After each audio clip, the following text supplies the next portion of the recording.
जी business की खास पेशकश मनी मैटर्स फॉर वुमेन में आपका स्वागत है। मैं हूं पल्लवी अरुण वर्मा। अगर आपके मन में भी कोई सवाल है या कोई सुझाव है तो आप इस शो का हिस्सा बन सकते हैं। उठाइए अपना मोबाइल फोन, SHE हमारा कोड लिखकर अपने नाम के साथ अपना सवाल 57575 पर भेजना होगा। इसके अलावा आप ईमेल के जरिए भी अपने सवाल हम तक पहुंचा सकती हैं। हमारा ईमेल ID नोट करिए, SHE@Zeenetwork.com। याद रहे कि ईमेल से सवाल भेजते समय अपना मोबाइल नंबर लिखना नहीं भूलें। और चलिए एक नजर डालते हैं क्या रहेगा शो में खास। आज लोन से जुड़े कुछ सवाल आए हैं, तो आज बात होगी पर्सनल लोन की। एलिजिबिलिटी क्राइटेरिया क्या रहता है, और साथ ही होम लोन अगर आपने लिया है तो टैक्स डिडक्शन कहां मिलेगा। इसके अलावा कुछ सवाल और भी हैं। कॉर्पोरेट FD से जुड़ा हुआ एक सवाल आया है कि निजी कंपनियों में अगर आप निवेश करती हैं तो किन चीजों का ध्यान रखना होगा, यानी कि क्या चेकलिस्ट आपकी होनी चाहिए। आपके सवालों के जवाब देने के लिए हमारे साथ आज जुड़े हैं स्टूडियो से प्रकाश रंजन सिन्हा, JR लद्दा से। बहुत बहुत स्वागत है प्रकाश आपका। धन्यवाद। तो चलिए कुछ सवाल ईमेल के जरिए हमने शामिल करे हैं और कुछ कॉलर्स से भी बात करेंगे। पहला सवाल ईमेल के जरिए आया है। मंजीत है हरियाणा से। ये लिखती हैं कि गवर्नमेंट लेक्चरर हैं और 44,000 रुपये प्रति माह ये कमाती हैं। इन्होंने लगभग 3 साल हो गए हैं, 2 साल 9 महीने ऐसा इन्होंने मेंशन किया है। इसमें SIP इन्होंने शुरू करी थी SBI कॉन्ट्रा फंड में। लगभग 1,000 रुपये प्रति माह 2 सेम फंड्स में SIP शुरू किया, यानी 2,000 पर मंथ का इनका निवेश है। रिटर्न्स कुछ खास नहीं रहे इस फंड में। प्रकाश आपसे जानना चाहेंगे इनके लिए कोई और फंड आप सजेस्ट करेंगे, हालांकि 3 साल का ही इनका नजरिया आगे भी। सबसे पहले तो मैं जो कॉन्ट्रा फंड है उनके बारे में थोड़ा सा बात बता दूं इनको कि ये फंड कभी भी किसी भी इन्वेस्टर के कोर पोर्टफोलियो का एक हिस्सा नहीं बन सकता, क्योंकि जैसा कॉन्ट्रा जैसा शब्द है इसका मतलब ये होता है कि ये वो स्टॉक्स में इन्वेस्ट करते हैं फंड मैनेजर जो कि नेग्लेक्टेड है बाकी सब फंड मैनेजर से या मार्केट से, यानी उस वक्त जो वो फेवर्ड स्टॉक्स नहीं है। और अगर आप देखिए तो वो एक नेग्लेक्टेड स्टॉक है और फंड मैनेजर को ऐसा लगता है कि इस वक्त उसको अच्छे वैल्यूएशन पे मिल रही है, सस्ते में मिल रही है, आगे जाके उसके अंदर उसको एक अच्छा फायदा दिख रहा है, चाहे वो वैल्यूएशन के टर्म्स में हो, चाहे बिजनेस मॉडल के टर्म्स में हो, चाहे ग्रोथ प्रोस्पेक्ट के टर्म्स में हो, और फिर वो उसका फायदा वो देखते हैं। अगर इस फंड के बारे में हम देखें तो पिछले कुछ सालों में ये फंड लगभग नेगेटिव रिटर्न दे रहा है, तो निश्चित तौर पे ये आज के डेट पे मैं इसको सजेस्ट कभी नहीं करूंगा रखने का।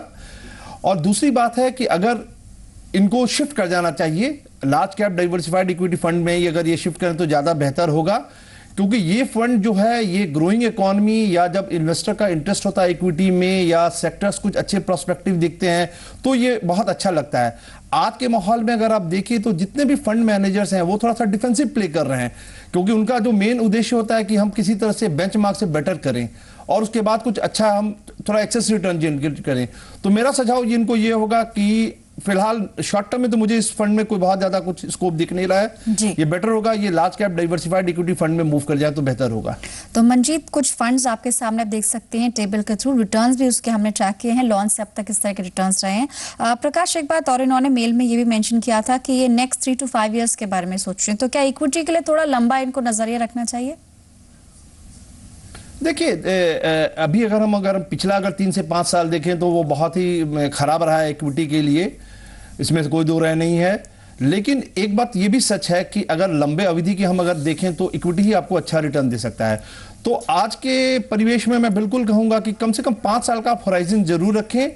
अच्छे लार्ज कैप जो अच्छे स्टॉक्स हैं जिनके अंदर फंड के अंदर प्रोविडेंट फंड हाउस उनके अंदर आप डालिए और 5 साल तक के लिए जरूर एक आप रखिए, वो ज्यादा बेहतर होगा।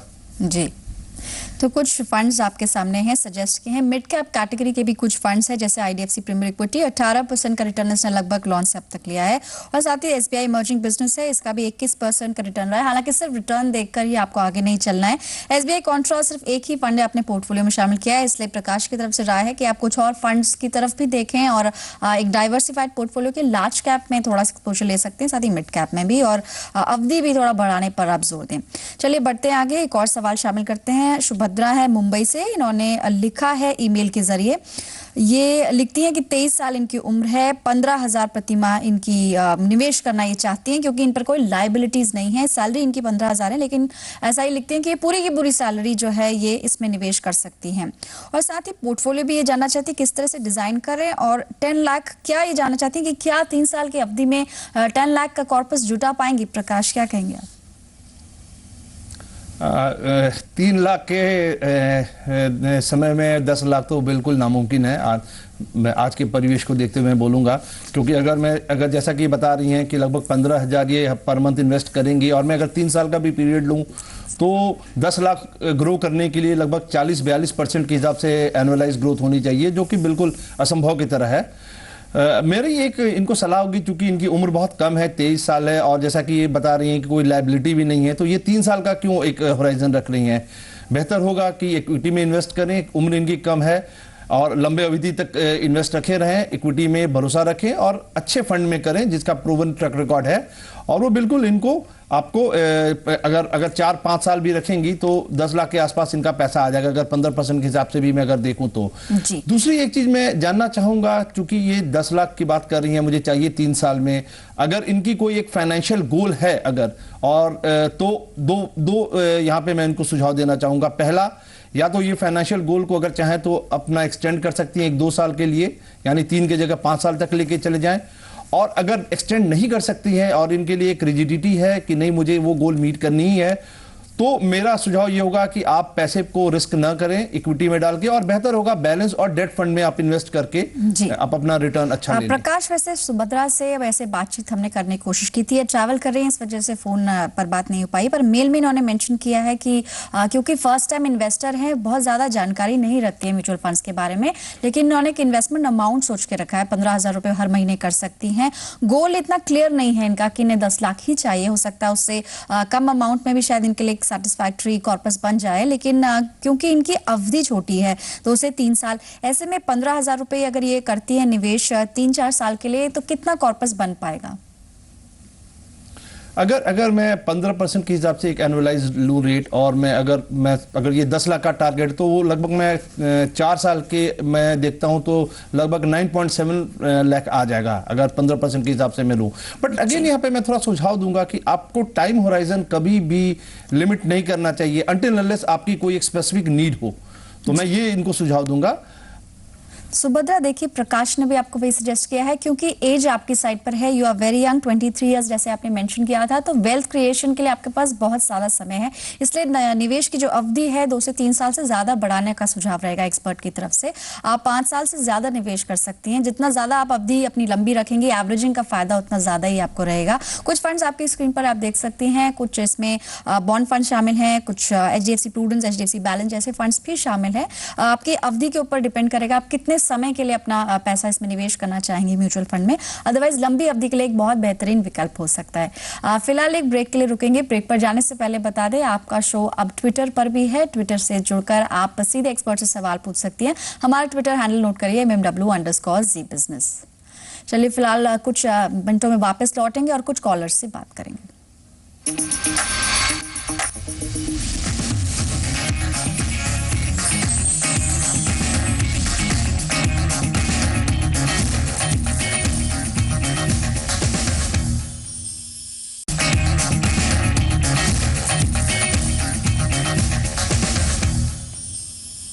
आप देख रहे हैं मनी मैटर्स फॉर वुमेन और बात हो रही है फाइनेंशियल प्लानिंग की। चाहे कोई सवाल हो सेविंग से जुड़ा हुआ, इंश्योरेंस, म्यूचुअल फंड, टैक्स से जुड़ा हुआ कोई सवाल है, या लोन से आप जुड़ा हुआ कोई क्वेरी पूछना चाहती हैं, तो हमारे एक्सपर्ट से आप पूछ सकती हैं SMS या ईमेल के जरिए।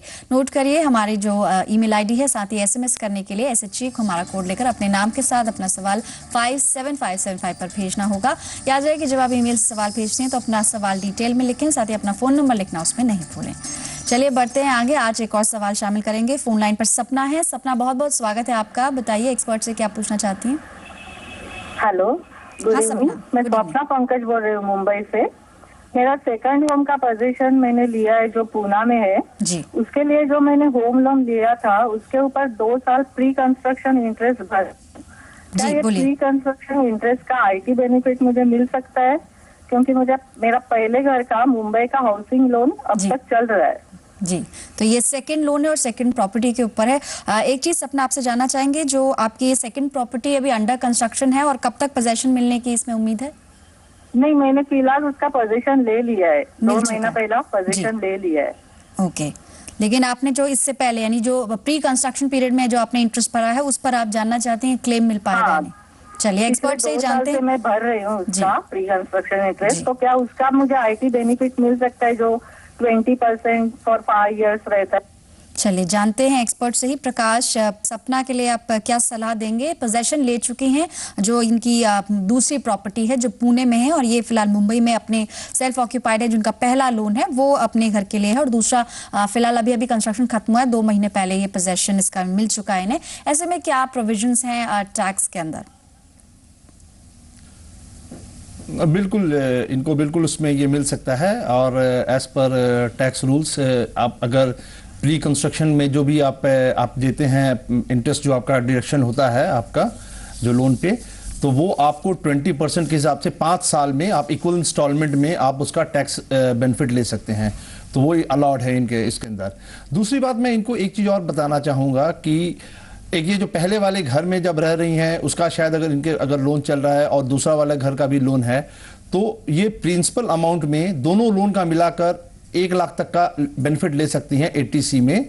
और जिस घर में ये रह रही हैं उसका ये 1.5 लाख ले सकती हैं मैक्सिमम अपना इंटरेस्ट जो अपने लोन पे दे रही हैं। दूसरा वाला घर जिसमें ये नहीं रह रही हैं, जो शायद ये रेंट पे लगाएं या खाली रहे, तो उसमें ये जितना भी ये इंटरेस्ट देंगी वो मैक्सिमम वो क्लेम कर सकती हैं अगर अंडर सेक्शन 24। तो ये एक थोड़ा सा इनके लिए ये फायदे की चीज होगी, क्योंकि भारत सरकार भी चाहती है कि कंस्ट्रक्शन एक्टिविटीज बढ़े, और ये इस तरह से ये टैक्स की एक छूट दी गई है इसके अंदर। जी, तो ये जो 5 साल की अवधि है प्रकाश, क्या ये एक साथ ही सारा क्लेम किया जा सकता है या ट्रेंचेस में किया जाता है? जो ये 20% इंटरेस्ट की बात नहीं, ये 5 इक्वल इंस्टॉलमेंट में होगा 20% के हिसाब से। जी, तो यानी कि ये इस तरह की प्रोविजंस हैं सपना। और आपने जैसे मेंशन भी किया था कि आपको पोजेशन मिल चुका है तो आप बिल्कुल क्लेम ले सकती है, पर ये बात याद रहे कि प्रिंसिपल अमाउंट है जो आपके लोन का एटीसी के अंदर टोटल 1 लाख ही आपको एग्जाम्पशन मिल पाएगा। जबकि इंटरेस्ट की बात करें तो सेल्फ ऑक्यूपाइड प्रॉपर्टी में 1.5 लाख का प्रोविजन है, और जो आपकी लेट आउट प्रॉपर्टी यानी जो दूसरी प्रॉपर्टी है जो deem to be let out रहेगी उसमें आप पूरा का पूरा इंटरेस्ट आप क्लेम कर सकते हैं, उस पर कोई कैप नहीं है। बढ़ते हैं आगे। आज एक और ईमेल हमने शामिल किया है, ये संध्या है आंध्र प्रदेश, लिखती हैं कि इन्होंने ये भी जॉब कर रही हैं, लोन के लिए अप्लाई करना चाहती हैं लेकिन एलिजिबल हैं या नहीं ये जानना चाह रही हैं। अमाउंट इनको काफ़ी ज़्यादा की रिक्वायरमेंट है, करीब और लगभग 5 साल के लिए लोन लेंगी। इनकी सैलरी अगर देखें तो 25,000 रुपये है प्रति माह। इस सैलरी पे आपको लगता है 10 लाख का लोन इनको मिल पाएगा? बिल्कुल, देखिए ऐसा बैंक्स के जो रूल्स होते हैं वो ये इस तरह के हैं कि आप अगर सैलरीड एम्प्लॉयड हैं और गवर्नमेंट जॉब में अगर कर रही हैं, जैसा कि इनका केस है, तो बिल्कुल इनको लोन मिल जाएगा। और न कोई हो बल्कि सेल्फ एम्प्लॉयड जैसे डॉक्टर्स, इंजीनियर्स जो होते हैं, अच्छे प्रोफेशनल्स होते हैं, उनको भी लोन देते हैं। वो जो लोन का जो एक टर्म्स एंड कंडीशन जो कि मोस्ट ऑफ द बैंक्स में लगभग एक समान जैसा लगभग होता है, वो है कि आप 1 से 5 साल तक की अवधि का आप लोन ले सकते हैं, और 1 से 20 लाख तक का लोन आप ले सकते हैं। तो उसके अंतर्गत ये इनका आता है। रेट ऑफ इंटरेस्ट का सवाल है वो अलग अलग बैंक का वेरी करता है, बट कुछ चीजों का जब मैं इनको जैसा सुझाव देना चाहूंगा कि वो ध्यान रखें।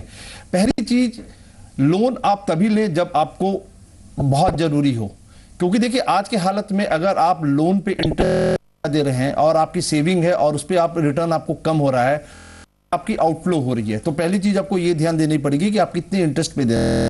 दूसरी चीज क्या है कि आप बैंक से अगर डायरेक्टली बात कर सकते हैं तो ज़्यादा बेहतर होगा, क्योंकि आप उसमें जो उनके प्रोसेसिंग चार्जेस हैं जो कि लगभग 1 से 5% तक का होता है, अलग अलग बैंक का अलग अलग रेट होता है, वो आप चाहें तो रिड्यूस करा सकते हैं।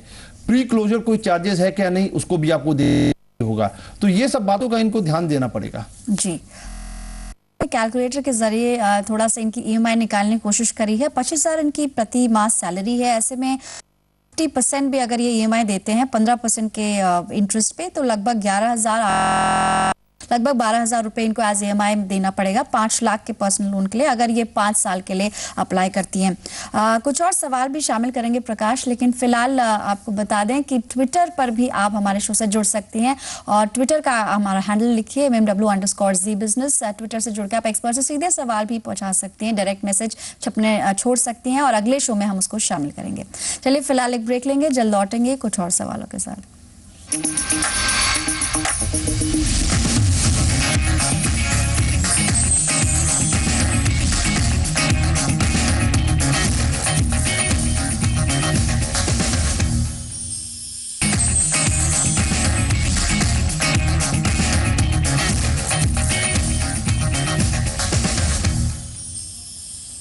आप देख रहे हैं हमारी खास पेशकश मनी मैटर्स फॉर वुमेन। बात हो रही है फाइनेंशियल प्लानिंग की और आपके सवालों के जवाब दे रहे हैं जया लद्दा के प्रेसिडेंट प्रकाश रंजन सिन्हा। प्रकाश, एक सवाल और शामिल किया है आज। रानी है दिल्ली से, ये लिखती हैं मुथूट फाइनेंस में निवेश करना चाहती हैं, शायद एफडीज की बात कर रही हैं। कुछ कॉर्पोरेट्स भी एफडीज पेश करते हैं और उनके जो रिटर्न्स होते हैं, जो इंटरेस्ट रेट्स होते हैं, काफी हाई होते हैं। ऐसे में कितना सेफ रहता है? इस तरह के कई सवाल पहले भी हमने शामिल किए हैं। प्रकाश, आपसे जानना चाहेंगे किन किन बातों का ख्याल रखना यहाँ पर जरूरी होगा? देखिए, जब भी आप कोई भी कॉर्पोरेट एफडी में आप इन्वेस्ट करना चाहते हैं तो जो सबसे पहले आपको उनको ध्यान देना चाहिए कि वो रेटिंग उनकी है या नहीं। क्योंकि रेटिंग एक अगर कोई उनकी होती है तो वो आपको आपके जो रिस्क है वो उसको काफ़ी अच्छा दर्शा देता है। और जितनी अगर अच्छी रेटिंग होगी, जैसे AAA रेटेड हो गया, AA+ हो गया, तो कंपनी आप मान लीजिए कि वो उतनी सेफ है। जहाँ तक मुथूट फाइनेंस का है, मेरे ख्याल से इनकी रेटिंग AA- है, जो कि अच्छी कही जा सकती है, बट बहुत अच्छी से थोड़ी नीचे कही जाएगी। मुथूट फाइनेंस लगभग 74 साल पुरानी गोल्ड फाइनेंस कंपनी है और इनकी काफ़ी अच्छी बिजनेस है। 4200 ब्रांचेस हैं और क्रॉस द कंट्री, और बहुत बड़ी लोन पोर्टफोलियो है। प्रकाश, लेकिन अगर गोल्ड लोन्स की हम बात करें और फिलहाल जैसे कुछ रेगुलेशंस भी इस वक्त आ रही हैं, ऐसे में इनके कारोबार पे कितना असर आपको दिखता है? और इस तरह की कंपनी में जिसका प्राइम बिजनेस ही गोल्ड लोन्स ही है, ऐसे में क्योंकि कुछ रेगुलेशंस अभी आई हैं, इस बीच RBI की तरफ से भी कुछ गाइडलाइंस आई हैं, ऐसे में इस पर आप कितना बेट कर पाएंगे कि एक FD के पर्पज से, इनफैक्ट कुछ महीनों पहले इन्होंने अपने NCDs भी निकाले थे मार्केट में जनवरी के आसपास, ऐसे में कितने आपको लगता है कि ये कंपनी ठीक रहेगी, या फिर आप सजेस्ट करेंगे रानी को कि रादर किसी प्राइवेट या पब्लिक बैंक में ये FD खोलें? आज के हिसाब से मैं इस कंपनी में FD डालने की सलाह नहीं दूंगा, और इसकी वजह मैं आपको बड़ा साफ बता दूं। एक कि ये जो कंपनीज की पहले जो NPS थी, ये लगभग आज से एक साल पहले लगभग 11-12 में 0.58% थी, और एक साल के अंदर 12-13 क्लोजर में इनकी लगभग 1.5% होगी, लगभग 3 गुना बढ़ गया। दूसरी चीज, रिटर्न ऑन एसेट अगर आप देखिए तो वो भी एक साल के अंदर डिप हो गई है। तीसरी जो सबसे बड़ी चीज है कि चूंकि RBI ने एक रेस्ट्रिक्शन डाल दिया है कि पहले आप 75% आप गोल्ड वैल्यू के आप लोन देते थे, अब वो 60% हो गया है। तो दैट मीन्स कि आप एक तो गोल्ड की प्राइसेस कम हो रही है, तो यानी कम प्राइस पे आप कम लोन दे रहे हैं, तो यानी आपकी जो इंटरेस्ट इनकम होगी जो इस कंपनी की, वो कम होती चली जा रही है। और जैसा जैसा अगर गोल्ड प्राइसेस अगर और कम हुआ तो प्रॉफिटेबिलिटी पे एक प्रेशर पड़ेगा। दूसरी, इनको Tier 1 के अंदर इनको लगभग 12% का इनको रखना है कैपिटल, तो वो भी एक वो हालांकि एक अच्छे इस दृष्टिकोण से है कि वो रिस्क मैनेजमेंट को आपको सर्व करता है, क्योंकि वो एक बहुत बड़ी अच्छी चीज है। जहां तक मुथूट फाइनेंस का सवाल है, ये कंपनी अपनी रिस्क मैनेजमेंट को बहुत अच्छे ढंग से मैनेज करती है, और ये 60% से ज्यादा लोन टू वैल्यू को लोन नहीं देते हैं, और ये अपनी इंटरेस्ट पेमेंट जो भी है वो मंथली बेसिस पे ये ले रहे हैं। लेकिन आज के माहौल के हिसाब से देखते हुए, जहां पे गोल्ड प्राइसेस पे बहुत ज्यादा प्रेशर है, मेरा थोड़ा सा सुझाव है कि अभी ना करें इसमें तो ज्यादा अच्छा है, बल्कि बेहतर अगर कोई और दूसरी रानी के लिए एडवाइस ये रहेगी कि थोड़ा सा अवॉइड करेंगे, ज्यादा बेहतर रहेगा। हालांकि इसके कुछ जो बेसिक्स हैं और कंपनी काफी पुरानी है, कारोबार इसका अच्छा चल रहा है, लेकिन फिलहाल अगर आप करना ही चाहते हैं तो आप किसी सरकारी बैंक में या किसी प्राइवेट बैंक में FD खोल सकती हैं। प्रकाश, इतने सारे सवालों के जवाब देने के लिए और हमारे लिए वक्त निकालने के लिए आपका बहुत बहुत शुक्रिया। धन्यवाद। और अपने व्यूअर्स को हम एक बार और बता दें कैसे आप शो का हिस्सा बन सकते हैं। अपने सवाल या सुझाव लिखने के लिए अपना मोबाइल उठाइए, SHE हमारा कोड लेकर अपने नाम के साथ 57575 पर भेज दीजिए। हमारा ईमेल ID भी नोट कर सकते हैं, SHE@zenetwork.com। याद रहे कि ईमेल से सवाल लिखेंगे तो अपना मोबाइल नंबर लिखना उसमें नहीं भूलें।